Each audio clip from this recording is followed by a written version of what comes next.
I feel sorry for the guy who has to present after Fernanda. This is actually the first conference that makes me feel really stupid. You know, don't you have that with all these amazing speakers with this incredible intelligence power? So I'm going to talk about something completely different. As an agency owner, I'm quite obsessed with the question of how to craft a creative culture, how to create a culture of creative excellence in my agency. And a couple of years ago, I got really, really frustrated, and mainly because the kind of question that we as an agency got asked for is just a tiny fraction of the really interesting, wicked problems that I wanted clients to ask us for. And the wicked problems very often are not in advertising. They're all about how to design sustainable habits, how to fight indifference, how to solve the refugee crisis. These are much more interesting questions. But there could also be questions about how to create a creative culture in a corporate environment. And all these questions are definitely questions that we as a team of creators could tackle, but never were asked for. So I got really, really frustrated, and it got me thinking, what is the problem? What is the problem why they look at us as creative agencies, and yet they somehow don't seem to appreciate really what we do? They kind of see what we do as something that is already in the execution phase. We don't consider ourselves as the guys who are in the production phase, but in the minds of business people and clients, we are already, when the big strategy has been crafted, the creative agencies should come up with a creative sauce to top it, and then the production guys at the end of the value chain should produce it. And the way that I see it is that the biggest problem with why we weren't asked to solve these wicked problems is, I guess, is by the way that we define the value that we create for clients. And I think there are three ways in which we define the value that we create. And that's we are all about media. If you have an advertising problem, we could solve it. We can create the stuff that you throw onto media, and then we can create reach for your company. The second is branding. We're all about building the brand and bringing the brand to life. And the third one, even the most problematic one, and you've all definitely heard it, that we say, we are all about creativity. You guys in the corporate environment are not about creativity. We own this shit. We know what we do. We are about creativity. Well, there are three, with each of these promises, if you will, there are a couple of problems. So the problem with media, of course, the first one, is that this used to be indeed the way that we created value when you talk about fast-moving brands. But with the advent of technology, with the advent of internet, with the advent of brands and services that depend on interactivity, media is not the only way to design customer behavior. There's a lot of persuasive and pervasive technologies that you can do in whole new ways, like with Nike Running, or booking is a completely different game of approaching and finding and searching and discovering a hotel. Problem with branding is that branding feels good and sounds good if you believe in it, but to boardroom people, it sounds like what I call theoretes. It's nice little theories, but they don't really take it too serious. If you present and you use branding language and you present to a boardroom, they kind of tend to dismiss it because it's a fluffy, not economical thing, not left hemisphere kind of thing. And these kind of people, they don't buy branding. But to me, the biggest problem is the way that we define creativity. I want to argue that we as a creative industry are obsessed with originality. And we reward originality. And for instance, to me, Fearless Girl reward this in Cannes is an absolute disgrace. It's created by a publicly listed Wall Street company, McCann, for another company who was actually charged with not paying women enough. And it's completely, I would say, toothless way of protesting the financial crisis. It's very original, I won't argue with that, but it doesn't make any difference. It's absolutely empty. The same with this one, was awarded a couple of years ago, brilliant in its originality, an interactive billboard that got this girl pointing at the British Airways flight. But the problem, of course, is not communication. The problem is very much the business model of British Airways. They are constantly fighting to stay in, literally to stay floating, to stay in the air, because they have a much more difficult problem to tackle, and that is to fight in a market that is being disrupted by low-cost carriers. So this creativity doesn't solve the business problem of the client. And when I looked at the problem with advertising, with creativity, I got completely, let's say, jealous about what is happening in the world around us, what is happening in the technology world. And if you would summarize it in let's say, one idea is that in the meanwhile, there has been an explosion of know-how in the last 10 years about influence, and I would call it the dark wisdom. There has been an explosion of know-how, there has been an explosion of technology, and of course the driving force for this know-how is Silicon Valley. Because Silicon Valley needs to know everything in order to win the battle for the customer interface. They need to know how to get you addicted to the app. They need to know how to get you, to trick you and to trigger you back into the application. And with this need has created basically a market for behavioral psychology. And so if you look at the past 10 years, there has been an explosion. And this explosion of know-how not only led to this, this is completely insane, and some speakers refer to it, but it's completely insane that this guy got elected as president of the United States, and it's purely because of this explosion of know-how of persuasive technology combined with insight and how to change behavior, how to design behavior. But it also got us to this point, where we got completely addicted to our smartphones, where we can't stop but glazing at our smartphones. Because the power that they have in order to design our behavior is absolutely big. So I want to argue that this is a festival about creativity, and I want to argue that the essence of what we do is not about creativity. We're not in the creative industry, we're in the influence industry. And our job as creatives is to turn deep insight into human understanding into economical advantage for the clients that we work for. And that's not always buying. It could be for a government, it could be for school, it could be for NGOs. But that's the essence of what we do. The essence of what we do is to use our creative skill sets and to combine those skill sets in order to turn deep human understanding on how to influence people into economic advantage. Now, an interesting thing to observe from technological companies is that they hold a certain, let's say, unfair advantages if you compare it with traditional companies and agencies. And it's interesting to watch those, to look at those advantages. And by the way, these advantages are not technological.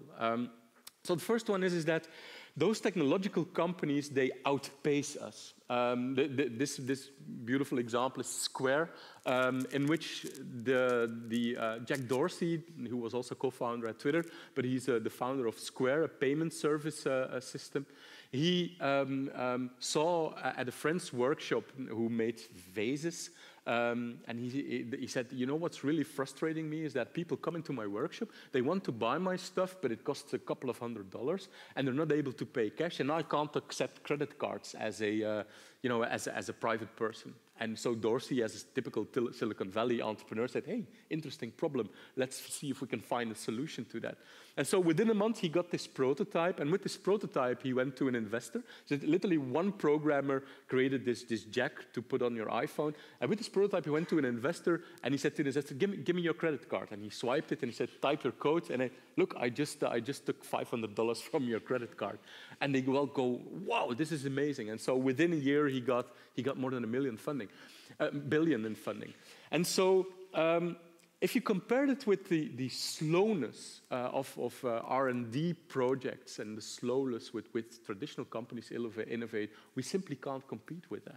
So the second one is they out-persuade, and something I already referred to is that there's an army of behavioral designers. They actually have those people in place who only have to work on one thing: get people back to using the service, get them addicted, get them to use the product. I decided a couple of months ago to completely kill all notifications on my phone, because it's a fact that whenever you look on your phone and see those notifications, it takes you about 15 minutes to find your focus again, and your IQ tumbles with 25 points, which is exactly the same as marijuana, which is cool if you live in Amsterdam.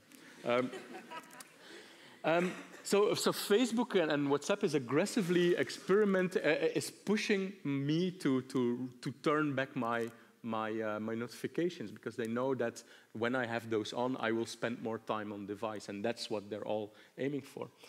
And so there's this law in conferences that every time you use Airbnb or Uber in your slides, a little cute kitten dies a horrible death. So there's an Airbnb slides coming up. So they outpace, they out-persuade, and those technological companies, they out-experiment. And one of the interesting stories about Airbnb is that they were heading to be a startup failure. They were in this Y Combinator incubator program. They had for 1 month of cash left, and they were constantly hitting this 1,000 euros turnover point. And they couldn't figure out how to solve it. And with the last amount of money, basically the program said, go ahead, fly to New York, where the minimal viable product was at that point. They only rented and listed in New York. And they said, go to New York and take, in as many apartments as possible, take professional photographs. And so when they returned, they knocked on the doors. When they returned next month, they saw that suddenly they went from $1,000 to $2,000 turnover, and they felt, shit, we have something. But if you think about it, so they experimented with everything. They A/B tested the hell out of this thing. But the only detail that mattered was that professional picture. Because as long as you had amateur pictures, the whole experience was framed as, I'm just couch surfing at someone's home. The moment you replaced it with a professional picture, it was like a hotel experience, a Booking.com experience, but it was just a hotel experience sleeping at people's homes. So this one little design tweak in a series of hundreds A/B tests made a whole difference between a business model that was supposed to crash and a business model that actually created a billion-dollar company, a couple of billion-dollar companies. So then the next question is, okay, they have these attributes, they out-experiment those technological companies, they outsmart us, they out-persuade us, they out-experiment us.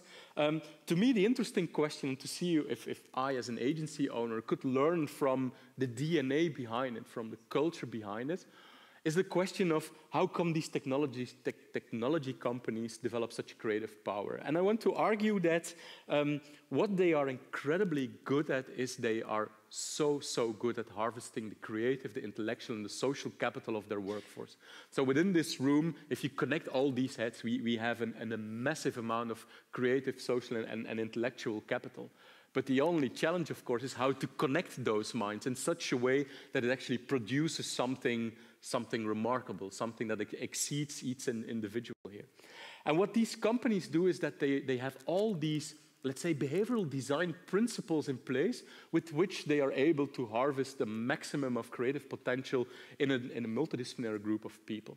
And I would argue that this is a metaphor by Daniel Kahneman. This is the Bible of behavioral design, thinking fast and slow. And he argues that there are two kinds of people. There's econs and humans. And he said econs are basically fictitious characters who live only inside handbooks of economics and handbooks of marketing.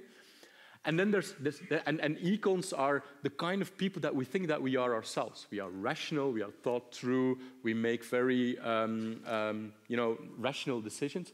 Whereas, as Kahneman argues in Thinking Fast and Slow, we are humans. We are completely irrational. We are biased. Our desire to be liked and to be loved very often stands in the way of us making the best decision. The desire for revenge stands in the way of making a best decision. Every one of you who's ever been in a violent divorce know everything about this. So we're humans. And most companies are designed with econs in mind. They kind of feel that if we put a direct correlation between payment and output, then people will perform better. That's a very rational way of approaching things. Management is all about optimizing processes, so we can do more in less time. This is a very rational way of thinking. Whereas if you think as an organization or as a company, as a collection of humans, and you take their irrationality into account, you see all different things. You see people in organization with a desire for recognition, with a desire to belong, with a desire for competition. I saw this in my agency. We had 2 teams, and one team was completely growing, completely flourishing, and the other team was completely imploding. And it took me a while to realize, but the problem with the second team was there was one person who really put every wrong button in all the rest of the group. And so the group completely killed itself because they all wanted to work around that single person. And simply by taking that element out of the ecosystem, suddenly got that group thriving again. So we are incredibly human, and it determines completely how we behave. And those technological companies have come up with lots of ways to harvest, to deal with humans, to make sure that people as humans with all their irrationality is taken into account of how to design the organizations in order to get the best out of them, in order to get the organization to realize its fullest potential. And I want to pick out a couple of examples of technological companies that do this very well. These are 2 great examples of companies that were completely designed for econs with disaster as a result. Enron was the biggest, breakdown in history. They suddenly realized that they were billions of dollars in debt. And what was wrong at Enron, or what was happening at Enron, was that they had this HR system called rank and yank. And it was designed, of course, by an econ with econ in mind. So the idea behind rank and yank was, if we would measure everything, AI measures everything, and we could rank every quarter the top 15 performing people in the company, and reward them excessively for being the top 15 performers. And then we take the lowest 15 performers and we fire them, then we could create this interesting competition sphere in which the company will thrive and grow. But of course, if you do this and you have to deal with humans, then everyone is cooking the books and cooking the system in order to be or in the top 15 or not to be in the lowest 15%. And so what happened was, of course, is that everyone was cheating the system, and they finally got bankrupt with I think, $10 billion in debt. Same with the financial crisis. If you design a system that rewards excessive gambling, that basically puts all the rewards for excessive gambling to the bankers and all the losses to society, then you can't expect bankers to be rational. Actually, Joris Luijendijk, a Dutch anthropologist who worked for The Guardian, wrote a beautiful book about this. And his hypothesis was that bankers were evil. And whenever he did a lot of interviews with investment bankers, and to his surprise, he discovered that he literally found very little evil bankers. What all these people told him was that they considered themselves to be top players in the let's say, in the Champions League of finance. It was a privilege to work for those companies. That meant that you were the best of the best. And they felt that they were privileged to play in the Champions League. So they kind of saw investment banking as an incredibly lucrative game. And of course, if you then design a system in such a way that the profits are for you and the losses for society, then eventually you will know that things will crash. And it was Joe Stiglitz, a Nobel Prize winner in economy, predicted already in 2000 that a system designed like this will eventually lead to the financial crisis of 2008. So if you then look at organizations designed with econs in mind, you could argue that they have a culture completely designed with humans in mind. And they're obsessed with a couple of things. And I want to simply pick out a couple of things that I implemented at my agency. First one is they're obsessed with hiring and obsessed with their biases in hiring. Because it's scientifically proven that the first 10 seconds and even the first minute of an interview completely predicts the outcome of an interview. And that's typical our irrational mind, or system one thinking. So within 1 minute, you decide whether you like that person or not, and then the rest of the interview, you try to find confirmation for that initial impression. It's nearly 100% predictive. And by the way, there's no correlation whatsoever between the decision that you make at that point and then the quality of the hire. That's something different. And so Google did a lot of experiments on that. And for instance, what they do is that they do a couple of things. If you are the one who needs to hire, then you can't do the job interview. Your peers do it because you are so eager to have that hire that you already need to be protected against your biases. The second thing is, and this one works really, really well for me, is that definitely creatives are great at bullshitting about themselves. They're great about telling about who they are and literally projecting the best possible image of themselves.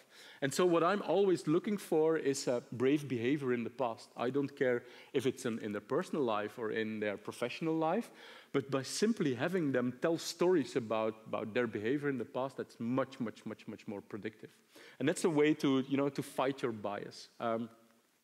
They're obsessed with users, and I was a bit hesitant to include that because it has become a cliche, a Silicon Valley cliche. Be obsessed with the customer, be obsessed with the user. But I really loved this quote by Julie Zhou. She's the vice president of design at Facebook. She said, I think it was the Next Web conference last year in Amsterdam, she said, what differentiates great teams from mediocre teams is that the first ones are in love with the problems and bad creatives are in love with their solution. And if you have a team to focus on the customer problem or the user problem, and they try something and they discover that they didn't work, they're still in love with the problem. They throw away their idea and they keep searching. Whereas creatives are in love with the originality of their idea. They cling on to it with every nail. They're obsessed with the experience. B.J. Fogg, the godfather of behavioral design, Stanford professor, says your job as a creative when you're in experience design, as Julio showed in his presentation, or as product designer, he said your job is to give your users as quickly as possible the feeling of superpowers. And I think that's a very nice idea. If you can design your onboarding process or your first experience with the product as I got superpowers, then people will stick to it and will get excited to it and will talk about it. So for instance, the example that you always give is Instagram. You can be the most shitty photographer in the world, but Instagram instantly gives you superpower ID that you actually can make better pictures. But you can think of every product and every service. Can I offer my user when he first uses the product the sense of superpowers? They're obsessed with the process. I implemented Scrum a year ago, and I think every company needs to find its own variation to Scrum. And it took, always, again, you're dealing with humans, so it takes nearly half a year or a year with managing resistance. But once you have one guy or girl who's convinced and she actually forces the rest of the team to embrace it, then suddenly they start to see the value of it. And what's so interesting to me, what's so interesting to me about Scrum is that Scrum it creates an atmosphere of improvement. Simply by some simple design rules, like for instance, every week on Friday there's a retrospective. And in the retrospective, according to a couple of rules, we give feedback to each other, say, you did this made me feel like this, and I didn't like that, so I want to give that back to you. And if you force people to say, thank you for this feedback, I will do something with it, and it sounds very childish, but in the beginning you have to do it, because otherwise people will just, hysterical resistance will kick in. But once you have that system installed and people start to sense that getting feedback from people is the most valuable thing to get, and there's this atmosphere of we're all trying to make ourselves and to make the team better, then suddenly the output of the team is really kicking off. It's going to higher levels. They're obsessed with team dynamics. Google, by the way, there's this book by the HR director of Google called Laszlo Bock. And the book is called, he's Hungarian, and the book is called Work Rules. And I think that every creative, and definitely every creative director, should read it. It's Work Rules. Because in the end, Google was obsessed with the question of how can we grow from a company of 50 people to a company of 50,000 people without compromising on quality, on creative quality. And so they're obsessive with data, and they basically experiment with everything. And so one of the projects that they run was Project Aristotle, in which they tried to figure out what is the DNA of the perfect team. Is it all about putting together A players in the best possible people in the best possible team?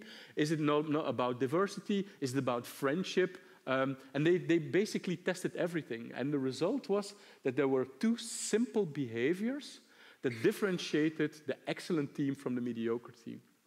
So in the excellent team, the first behavior was everyone has equal speaking time. And the second one was sensitivity. They were sensitive to each other's emotion. So these are just two very, very simple behavioral features. And that completely predicted the quality of the team. It hadn't to do with friendship, it hadn't to do with a right balance of high A players and B players. It had to do with behavioral parameters. They're obsessed with rewards. Again, compare humans with econs. If you have an econ mindset, if you have a rational mindset in your head, then you would argue the more I pay people, the better they will perform. Every research clearly shows the opposite. The more excessive you pay someone, the more they basically get paralyzed by it. But if you think about humans and think about human value, because this is what, for instance, behavioral economics is all about. It's the psychological value that we experience in our head. Very often that's completely contrary to financial value. It's the stuff that we really like, we really enjoy, we really find emotionally satisfying, that's psychological value. And so Google found out in one of their experiments that the best way to reward people is experience-based rewarding. So, and in an unpredictable way. So variable rewards is, by the way, it's the heroine of behavioral design. If you can, most relationships are designed like this. It's a system of variable rewards. You never know when some reward is going to take place. But variable rewards are, yes, 5 minutes, are what drives us mad, because we don't know when the reward is coming. And if you reward people with experiences, then they will even get more excited. So reward them with you guys did so well, the whole team can go to Disney World with their partners. And turned out that this had an amazing effect of the feeling of being appreciated, the amazing effect on motivation to perform, amazing effect on culture. And people remembered that. If you get a payment raise, you get happy for one afternoon, and the next day it's the new norm, and you forget about it. But an experience you never forget. They're obsessed with an epic mission. Zuckerberg says on this one, their new mantra is move fast and with stable infrastructure, which is less funky than move fast and break things. But his argument is that the mission of Facebook is to discover what the community wants us to go. That's a pretty good epic mission to work on. And then he said, in order for our people to do that, we have to create the best infrastructure in the world for our people to run 1,000 of experiments to find out where our community wants to go on the KPIs that we found very interesting, engagement KPIs, etc. We know how this obsession eventually leads to disastrous effects, but I think that the mission is genius and that everyone in Facebook is really rallied around this epic mission. So I'm going to my conclusion. I would argue that this mythical thing of a culture is basically nothing more than a set of behaviors that are triggered by the design of the organization. A culture is something that follows from behaviors. It's not something that you can make, it's something that you can trigger and eventually it will arise.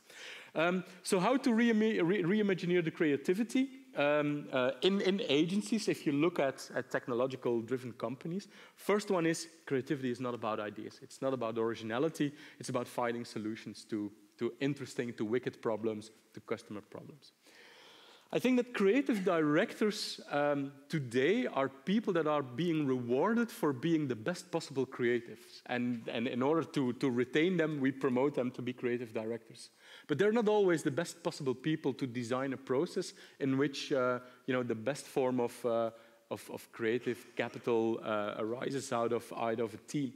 So creative direction should be obsessed with designing this process to get teams to realize their fullest potential and to create this atmosphere of improvement and to design those, let's say, interaction patterns between people. Something that I think some other speaker already said as well today, get rid of the creative department. By monopolizing the word creativity, we missed the point. I think that was the beautiful essence of the first presentation that really blew my mind. is that we are not the creative. We're some sort of creatives in a world in which we need to be surrounded with other creatives. Influence is the combination of impacts, which are traditional creatives really good at, times seduction, times persuasion, times conversion, times activation. These require all different skill sets working in combination together. If we want to design behavior, we need to have these different obsessions, different ideas. And this is a message to creatives, to nearly sum it up. Get obsessed with deepening your creative craftsmanship. Don't be hostile to psychology. Don't be hostile to technology. Become a better creative by really embracing these things, by embracing actually things that reading about economics really improved my idea or improved my let's say strategic skills, because I now tap in a whole different world of interesting insights, market insights, economical insights. So embrace psychology, embrace methodology and technology. To sum it up, I think but it's being said a couple of times today, if we don't reimagineer creativity in our agencies, then we will lose the war on talent to these technological companies. Thank you.